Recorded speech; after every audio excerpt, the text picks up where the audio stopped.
probably have already experienced or already know, but I wanted to get more specific into the things that I absolutely recommend doing as you're putting in projects. And then we're going to specifically talk a little bit about estimation, adding selections, adding products to your library via the Clipper, and those sorts of things. So we're going to be a little bit more design centric. And then I'm going to show off our boards feature, which is in early release right now. And so some users have access to that, and we are doing some testing, but I wanted to talk about what that's going to be really great for and sort of how that works. And then, yeah, and we'll cover any questions as we go. But I think that's where we're going to start today. So I am going to share my project screen. And again, in case you're new here, totally new, and you want to get this out of the training today, Materio is a visual way and a connected way to manage your projects. So I've got my floor plan over here on the right. You can also add in things like existing photos or boards here. Again, for the longest time, this has been something that you would upload as a PDF to Materio, but with our new boards feature, you'll be able to add in images just like this or create a board kind of like this. So the core part of Materio, which most of our customers love and cherish, is the ability to tag things to the floor plan using the scope of work. So I'm going to go into how we get started with that today and sort of the best ways to optimize that. One thing I wanted to note though about the floor plans is just as you're getting started with projects, making sure that you're coming in and renaming these. So I'm going to name this main floor. And this is just going to help communicate to your clients, to your team, what these pages are as well. And so this is just going to make sure everyone is on the same page, make sure that when you're looking through pages quickly, you can find the information that you need. And another thing to note here is that you can always come in and use this little eye icon right here to hide this from the client. So if there are certain pages that maybe are more construction heavy documentation that you don't want to overwhelm them with, or if there are certain boards or pages you don't want to sort of show them yet, you could hide those from them, and that just cleans up their workspace when they see it. And then I also wanted to note that you do have version control here. So if I wanted to, let's say I made a change to this plan and I needed to upload that new change, I could just hit replace, and then I'm going to upload the floor plan here. And you can do this even when there are markers on there. It's just going to load that floor plan in and keep those markers there. You just want to make sure it's on the same scale. And you can always revert, click, and if there's previous versions, you can always restore older versions as well. So let's say you do it, it doesn't work out for some reason, you can always restore it. But this is going to give you version history of the date, time that this was added, so everyone can make sure that they are working on the most current version in the system. And your entire team who's following the project is going to get a notification when you upload new floor plans. And that's just so, that's a pretty big update. So we just want to make sure people know. All right, so let's dive into starting an outline and what that means in the system. So you're going to use our scope starter, and you'll notice that when you use the scope starter, you're able to see these pages on the right. So this is just a great time for you to study. You might just be looking at this for the first time, maybe if you're a construction firm and you've been asked to bid a project. If you're a design firm, you may have built this floor plan and these layouts, and so you might be really familiar with it at this point. So it really just depends on where you're at in the process of the project. And so I'm going to go in and say, all right, we've got kitchen, living room, primary bath, primary bedroom, bathroom, pantry, office. We pretty much got all of these in this house. And then I might want to go in and add some specifics like sunroom. And then we've got 3 bathrooms. So 1, 2, let's do bath 3. Save. And if I had a second floor, I could go through those pages as well. And I'm going to hit next. And then this is going to be a way for you to set a budget per location. So when I created this project, right before I started this training, I set a project budget of $400,000. When you first start a project in Materio, it's going to ask you if you want to set a budget. That is optional. And then it's also optional for you to set locational budgets. So I could say the kitchen is going to cost $85,000. The living room is going to be $50,000.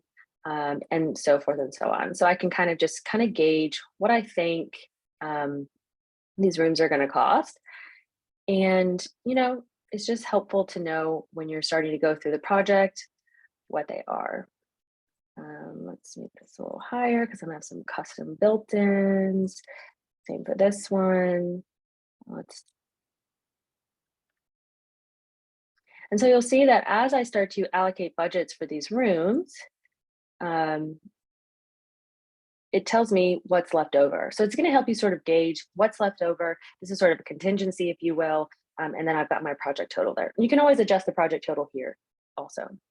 And then I'm going to start to think about the scope of work. So the really great thing about Materio is that we help you think about what goes into a project. So am I offering design services? Maybe if you're a construction team, you might be doing general requirements like plans, permits, engineering fees, etc.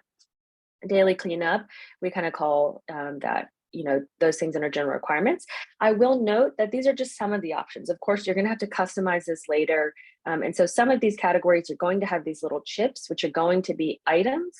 And then some are not going to have anything. And you would just add that as you get to the next step. When you get your scope list there, you'd start to sort of add in the items. But you'll notice when it comes to selections, Materio is going to help me outline what those are. So kitchen, right? I might have this plumbing, primary bath, bathroom. If you're using our defaults, these should populate as locations, and it's going to help you get some of those defaults in place. So I'm going to do that for a few of these sections, and you can always unselect things, if there's not certain items in there, but it's just going to help you think about what is needed per location. And it goes all the way down to furniture and soft goods. All right, so then we're going to talk about the fee structure. So this is a really important thing. I think it's important to cover in a training because this can be a combination of a few things. If you are a firm, typically a lot of design build firms are going to do this, where you're charging a fee on top of the scope of work, then you would be using this project fees. And that might be 20%, that might be 40%, but this is going to be on top of your scope of work. It's going to be visible to your clients. And you can also set up multiple fees, so you can adjust this later. This is just sort of the default. And then you can also, if you're more of a design firm, you're probably going to be including a markup. Hard cost firms also operate this way. But what you're going to do is put a markup, and this is going to be a default on every item of your scope of work. And this is going to allow you to bake that markup in and not show it to your client. So I'm going to put 60% on this one. And then this next financial question is really about how do you acquire products and items in general, and how do you collect tax on them, or do you collect tax? So I'm going to put that on wholesale, and that I do collect tax, and I'm going to put my tax rate in. All right, so it's great that you get those things set up at the beginning. At Materio, we like to say planning is perfection. It is important to do that planning at the front end of your project so that you are really set up and ready to go when it comes to those little things like financial details, markups. So if you're bringing in a junior designer or a design assistant, you know that they're not going to miss something because that is going to be baked in. All right, and now it's time for me to start really building this out. So I want to cover a few types of items that I think are important and showcase the breadth of what Materio can do today. So let's say for design services, I wanted to do my design fee or design hours. There are a few ways that you can do this. So I can click the quantity right here, and then I can do hours, and I can estimate, let's say I'm going to estimate 100 hours on this project, and then I'm going to click the 0, and I'm going to put my hourly rate. Now, because every item on my project has that default markup and tax, obviously for a service item, I'm probably not going to do that. So I can customize this one item by just erasing those. So that's how you would estimate. I have 100 hours at $150 an hour, and I can kind of showcase that to my client. The other way you could do this is, let's say we do a flat design fee. I could say, okay, I just have one fee, and my fee is going to be 25,000. Again, service items, you're going to take that off.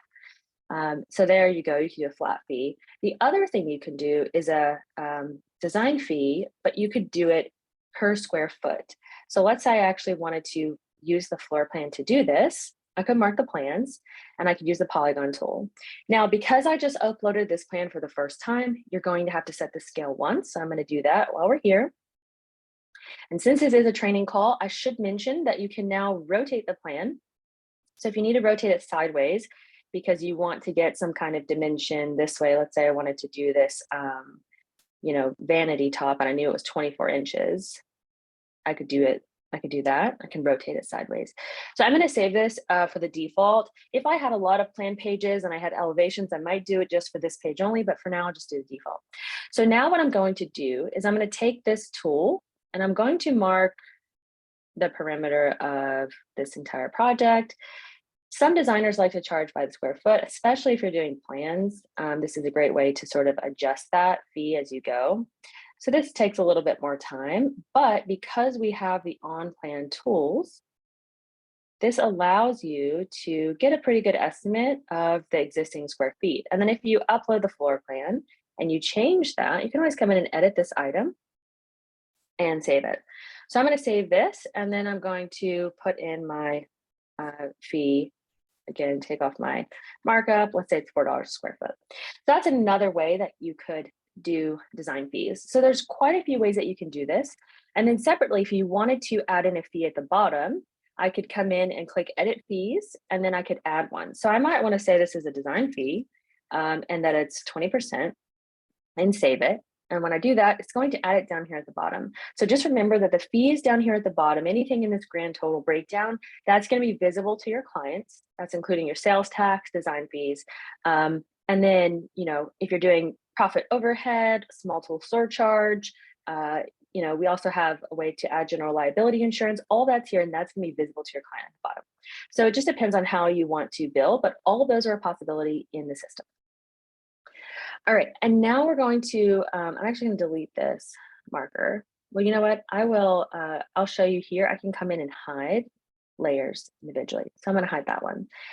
And that's great if you do wanna do a square foot markup, but you don't want that to be visible all the time. All right, so now we're gonna go into a few different items. I wanna talk specifically about selections today and how selections work and how you can pull product from the web and how you can add in custom items and things like that. All right, so if you look at my electrical category right here, you'll notice that I don't have any locations underneath it. So like plumbing, I have bathroom, kitchen, etc. Electrical, I don't have any yet. So I'm going to click plus location, and I'm honestly going to pull in, every area pretty much has lights. So I'm going to pull all those in. So that's how you would add in those locations. And you'll see now that there are a bunch of locations here. So I can drag this down to the kitchen, under cabinet light. Maybe I want to do a pendant in the bathroom. Recess lights might actually be throughout, wall lights. So these are just sort of the defaults that I had added in. With something like electrical, this is going to be custom. So you're probably going to come in and add, sconces. You might add a chandelier. Living room, you might also have sconces, things like that. You might have a flush mount here. And the reason I'm doing really generic names at the beginning is because I haven't actually spent the time to design what this is going to be. So I might know in my head, all right, we're going to probably have a chandelier in the living room, and then we might have some sconces on the two walls by the fireplace.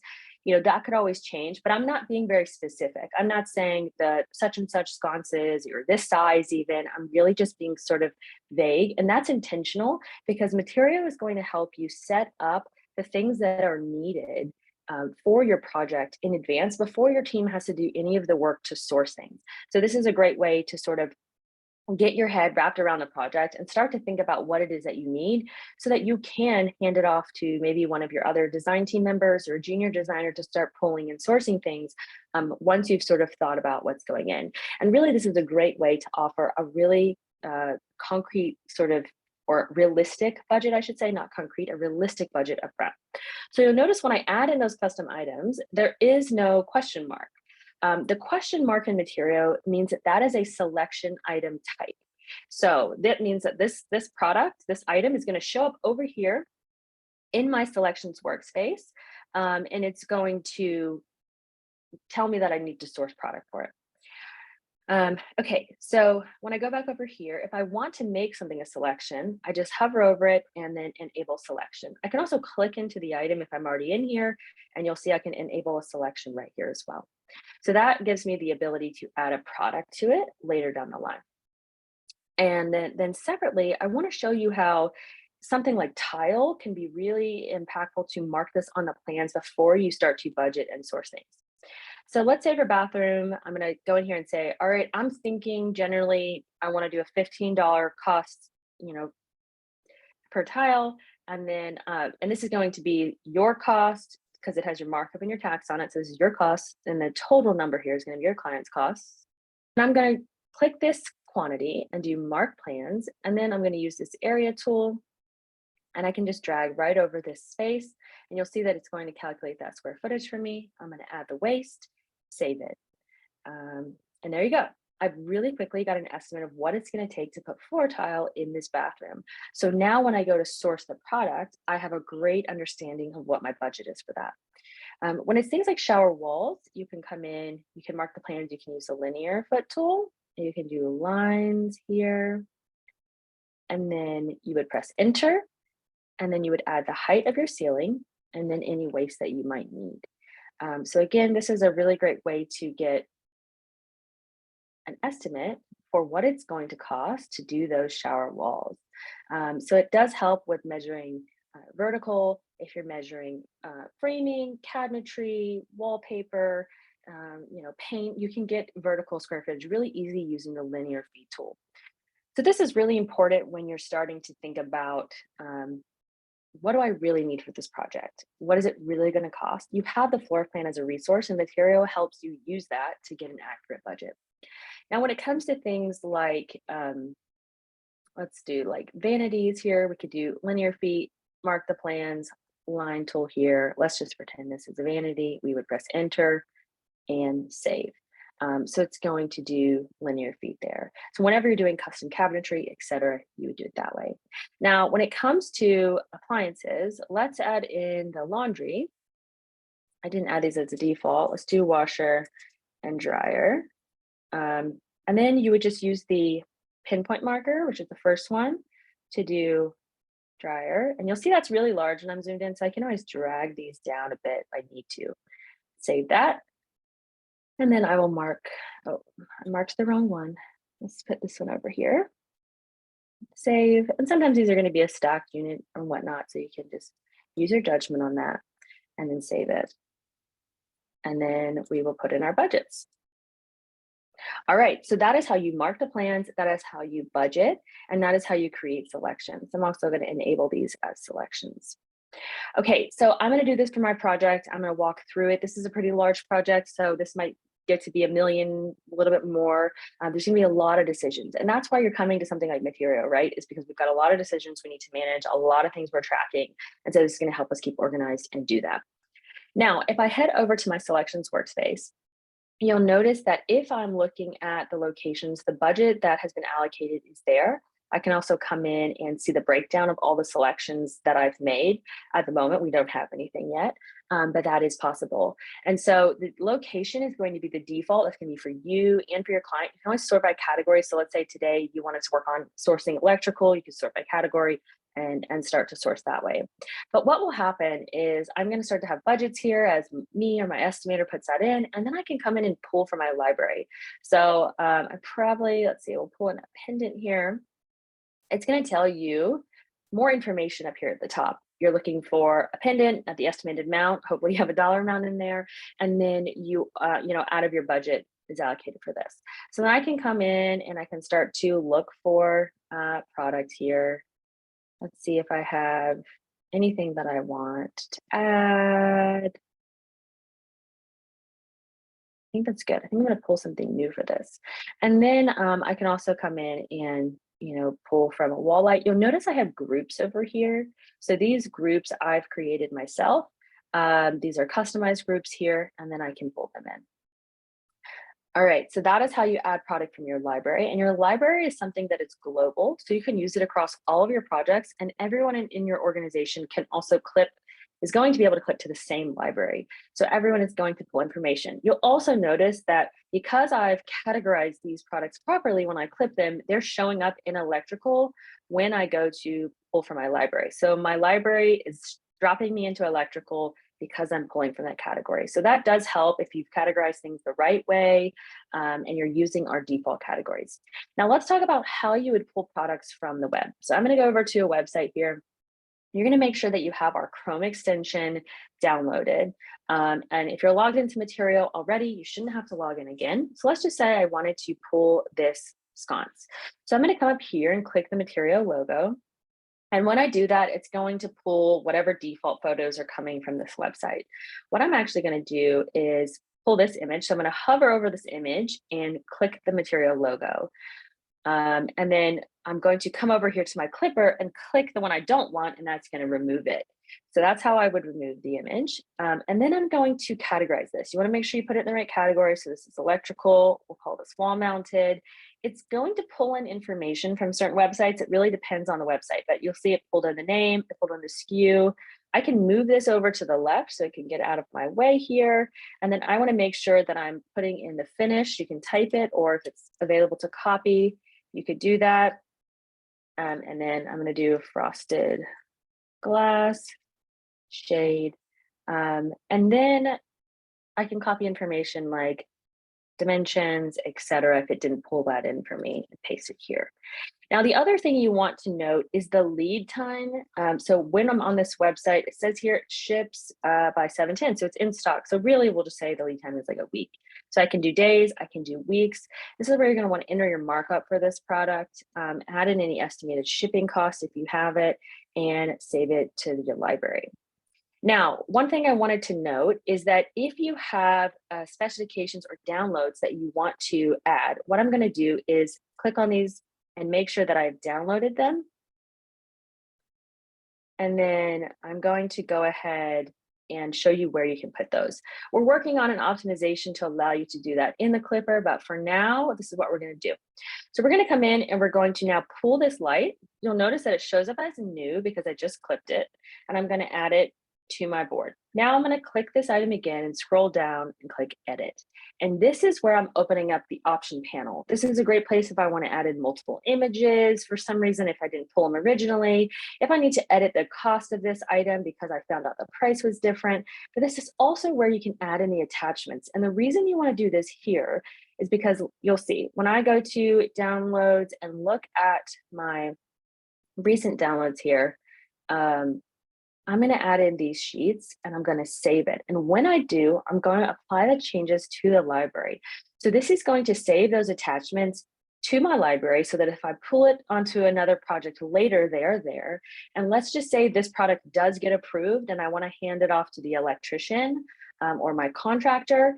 This is really great because those attachments are going to be there. And also when you share live links of these schedules, those attachments are going to be there. So it's really important that you attach it to the product and not to the item over here in the scope of work. You want to make sure that it is attached to the product so it can live with that product from here on out everywhere that that product goes. All right, so that is how you clip a product from the web. And then the last thing that you could do is actually add in something custom. So if you want to add in something custom, or maybe it's something that you're not clipping for some reason, you can go new option. And this is a totally blank option panel here, so I can add in whatever it is that I want. So I'm going to go to pull in a drawing. Let's just say that I'm creating this sconce from scratch. I'm getting it custom made. I can upload a drawing. I might want to upload even a sample of material or something. So let's just say I've uploaded some images here that represent the custom item that I'm going to make. So I'm going to say custom sconce. We'll call it custom woven sconce. This is where I would say, what the finish is, what the dimensions are, etc. So you can fill out all this information. Now, because this is custom and because this is something that you're probably not going to use again, let's say you're doing a custom built-in, or you're doing a custom gate, or something that really is not going to be used on multiple projects, you could just uncheck this at the top, the Save to Library button, because you don't want to save custom things to your library that you're not going to use again. So we're going to turn that off. This is where you would add in like custom vendor information. Let's just pretend that this is a custom vendor. You can always add them in new here. There's probably not going to be model numbers or anything like that. And this is where you would estimate. So you might say this is 1240 or 1250. There is going to be shipping. There is going to be delivery. And I didn't go over this at the beginning, but on each item when you estimate, there's the ability to estimate what you think the shipping is going to cost, if there's going to be any kind of special delivery, let's say white glove delivery for larger furniture, you could put that in right here. So you're going to have the ability to estimate that on the scope of work. And then when you start to add product, those defaults are going to be here and you can always change them. But when you're adding an actual product, you want to make sure that you're actually getting more realistic numbers. And oftentimes this is going to come through the purchase order workflow. So for now, since this is custom, we're gonna leave it here. It's still technically an estimate until you've gotten a quote or actually, updated cost. So I can put in my lead time again here. This is all the same. So let's say this is actually 12 weeks. And if I had any other attachments, I could do it. So I'm going to save that. And that's going to add this custom product to my library. If I have multiple pictures, I can slide through, my clients can slide through, etc. So that is how you would add a custom product. All right, so now we've covered adding a product from our library, clipping a product, pulling in a manual product. The one last thing I want to show you is actually how to use a link. So this is kind of experimental and it doesn't always work, but it can be really handy when it does. And the reason it doesn't work is more because of the websites that you're pulling from. Sometimes they restrict Materio from pulling information, but we'll try it out and see. Let me know how it goes.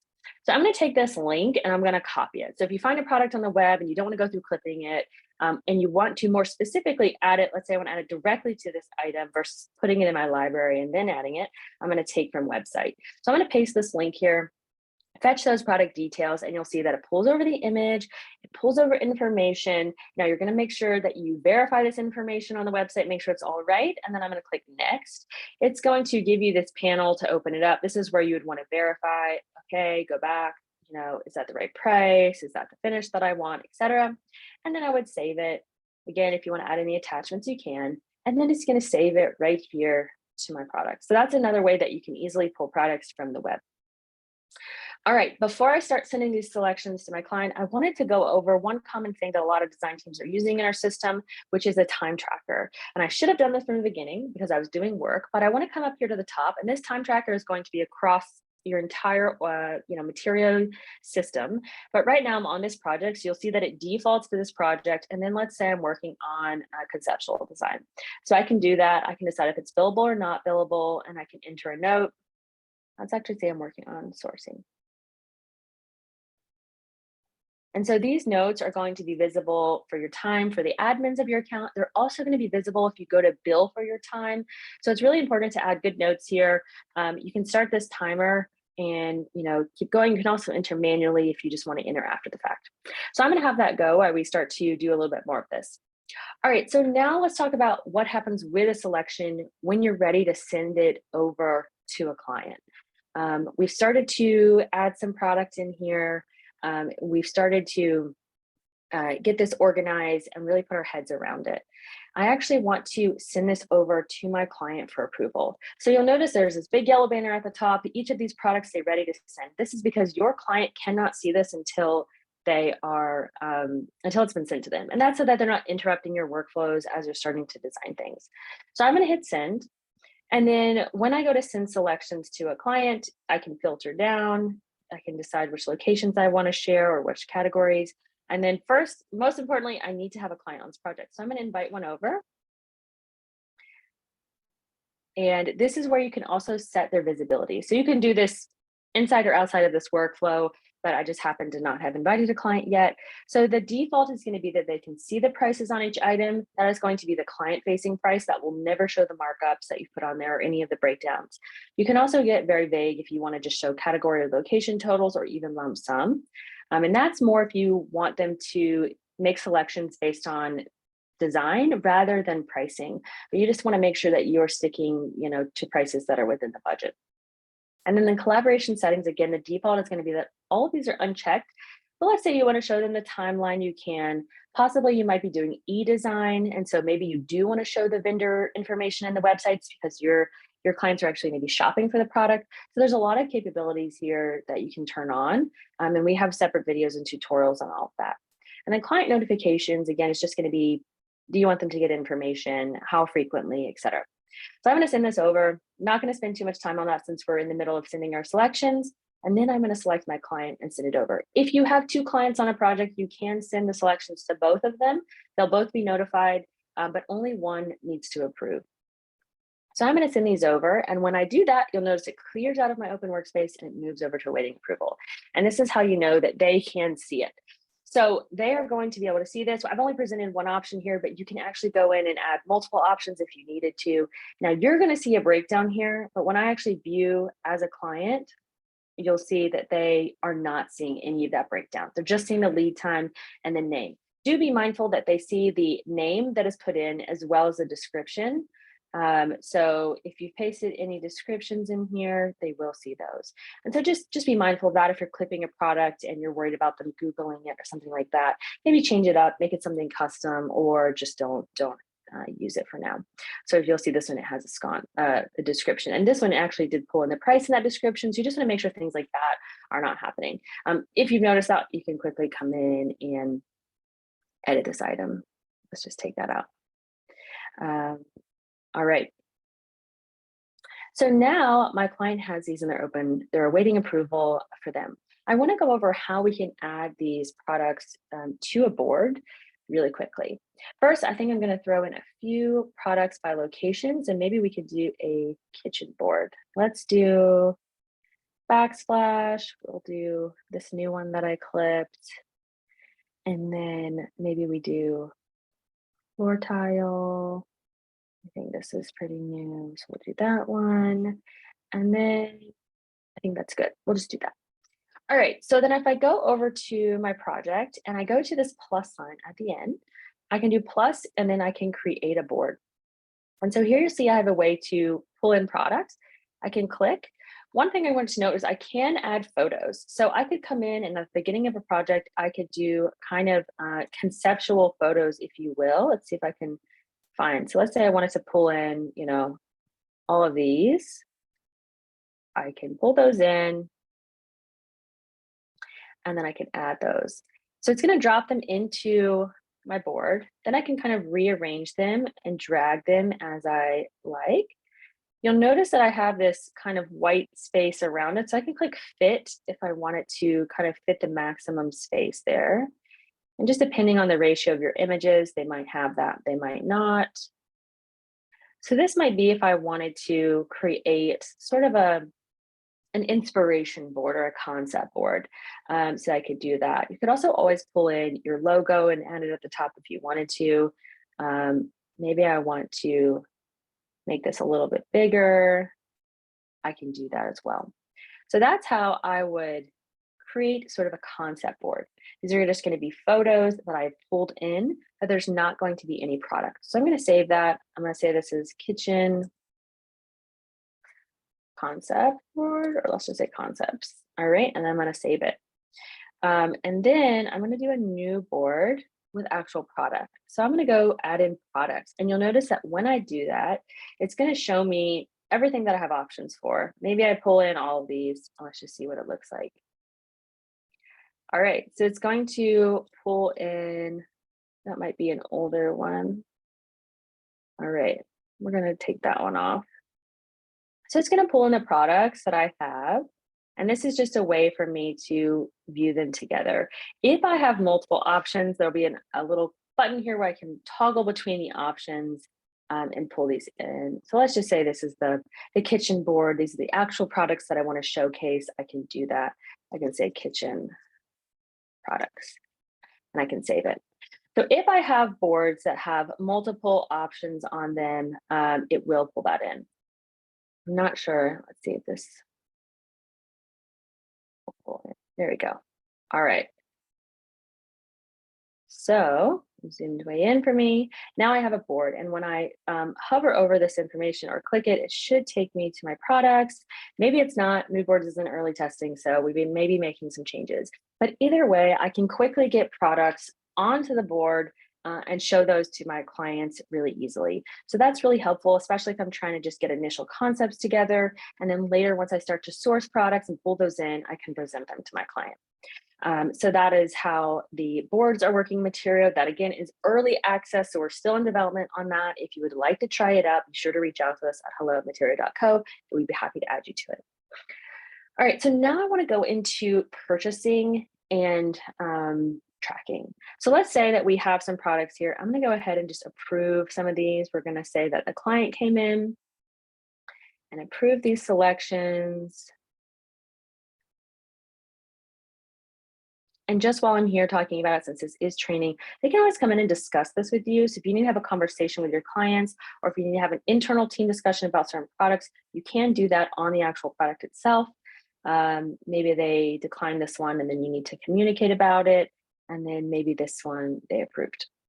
Okay, so we've got some confirmed selections over here. When an item is confirmed, this is where you will have the ability to put it onto a purchase order. So when an item is confirmed, a purchase order is going to be auto drafted over here on the left.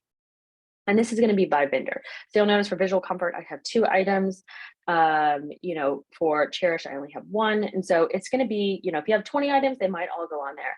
So let's say I wanted to record an order that I placed at Visual Comfort. This might be the process where I didn't go through sending an order to the vendor, to a trade vendor. I just sort of placed the order online and I wanted to track it.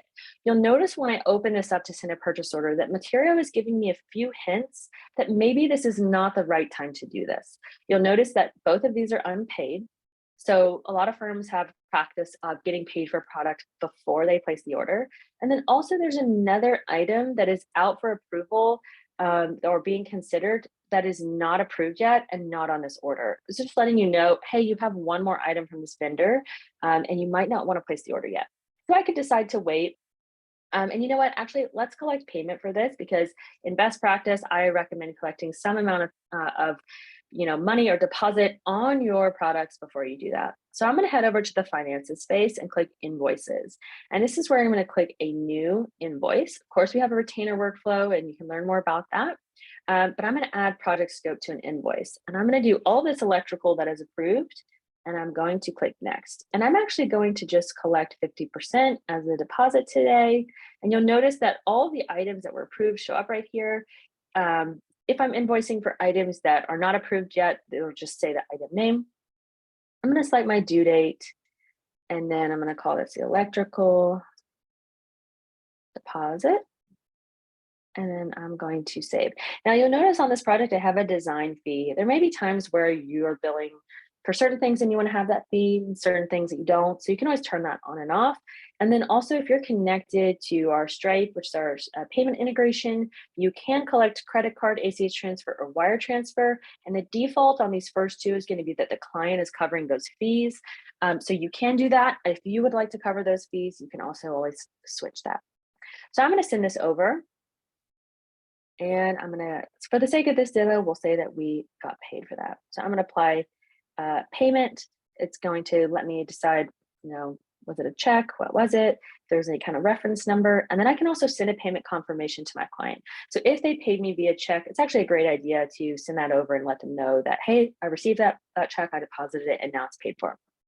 All right, so those items are paid for. So I'm going to go head back over to my purchase orders, and I'm actually going to place the order. So now you'll see that these have been partially paid for. Great. And I'm going to go ahead and attach a receipt here and get this done. So I'm going to record the order. It's going to pull up a modal here where it's going to upload the receipt here. You can come in and edit.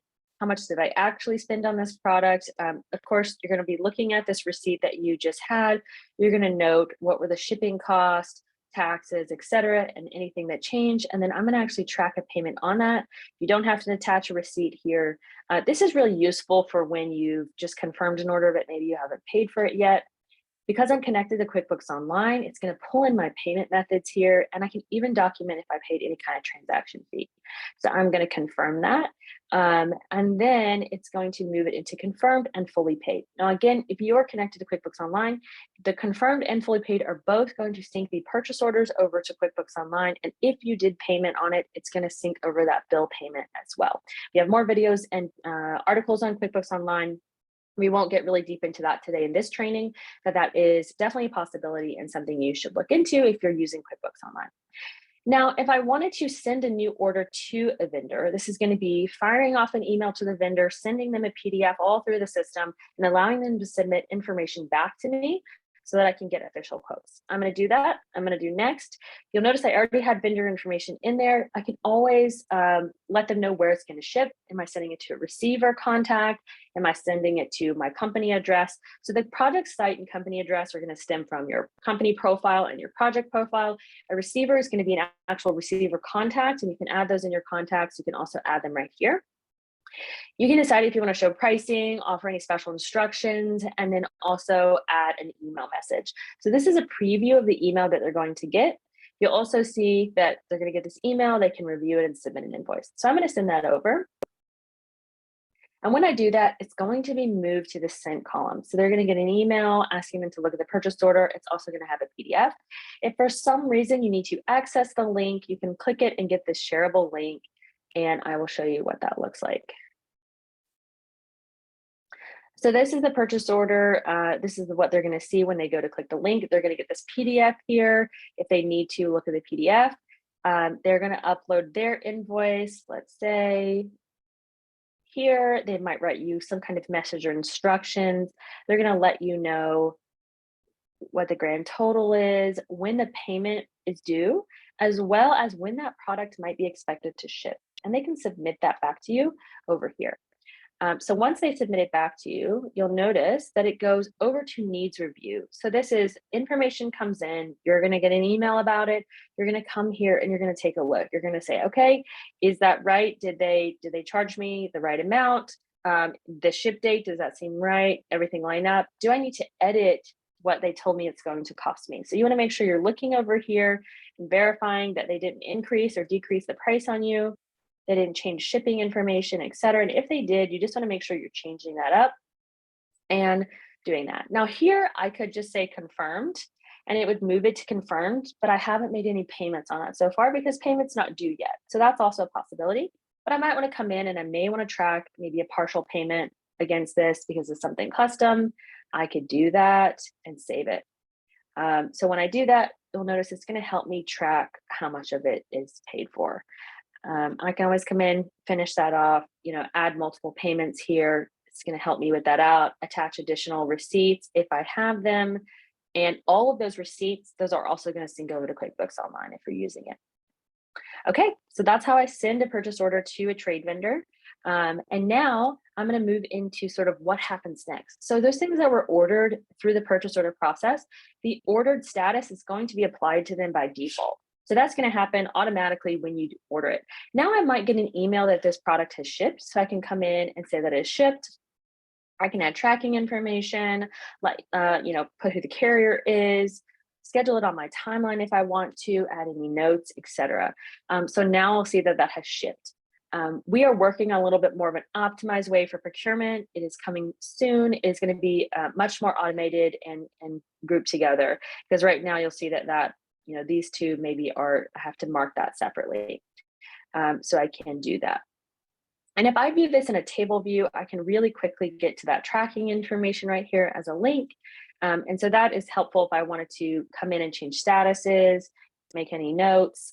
For instance, like let's say this is received and maybe it's, at the warehouse, number 8, something like that. I could update and have those notes there for my team to see. So this is really helpful when it comes to just getting a visual view of everything, where it's at, what comes next, and how it should work. All right, we have a few more minutes. So I think what I'm going to do today is dive in a little bit more to the timeline, because I think timeline is really helpful for getting your team, in sync. So when you're first starting a timeline, you maybe have never created one in the system before. This is going to be an opportunity for you to create a standard template. Now, this doesn't have to be a template, but it is nice. So I might want to say, okay, the first phase is client onboarding. The second is going to be design development. And then it's going to be schematic design, whatever it is. And then maybe it's going to be demolition prep, something like that.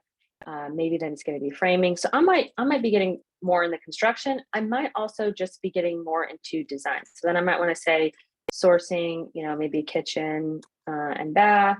Maybe I want to then work on sourcing, living, So depending on the order in which things are needed, this is all going to be very customized based on the way that you work as a firm. And so you can come in and make this however it is that you want. Now, the cool thing is these are phases, and these are going to show up over here on the right. You'll see I can push them, and they're going to default as you go down this list. It's going to default that they are dependent on the phase prior. You can always come in and click this little dependency and close it out and save it. So you may say, well, sourcing isn't dependent on the previous one. They're all just dependent on schematic design or something like that.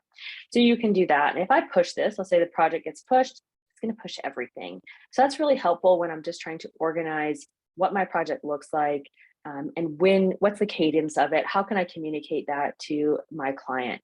Now you can use this controller up here to kind of spread out time and get closer. And this is how you drag through the timeline. So just little details like that to know as you're navigating this timeline and what it is that you can do with it. Now, the cool thing I was going to say is that this is a phase. So now I can create plan task under this phase. This is going to give me the ability to think ahead of what's needed. So I would want to say we have a client consult, we have the initial design meeting, we have the site visit, we have the contracts sent, we have contracts signed, we have retainer collected.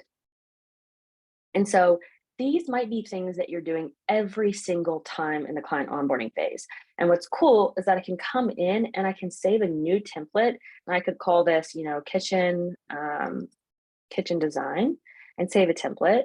And so now if I want to go to another project, another kitchen design project, I can pull that in and it's going to be there for me. And I don't have to rethink about the things that have to be done. So this is a really great tool for thinking ahead. And then I could go in and I could assign this to other people on my team. And when I do that, this is going to allow it to show up on their personal task list when this phase starts. So you notice that client onboarding has already started. So these tasks are going to show up over here on my personal task list of things that I need to get done. Or things that I need to schedule.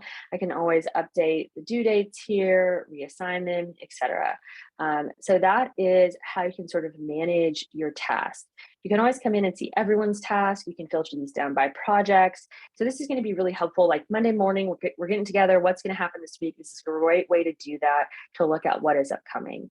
But again, those planned tasks and those phases are really, really helpful for just thinking about what is going to be needed in a project. And again, you can optionally share this with your client if you'd like to give them some insight into the timeline.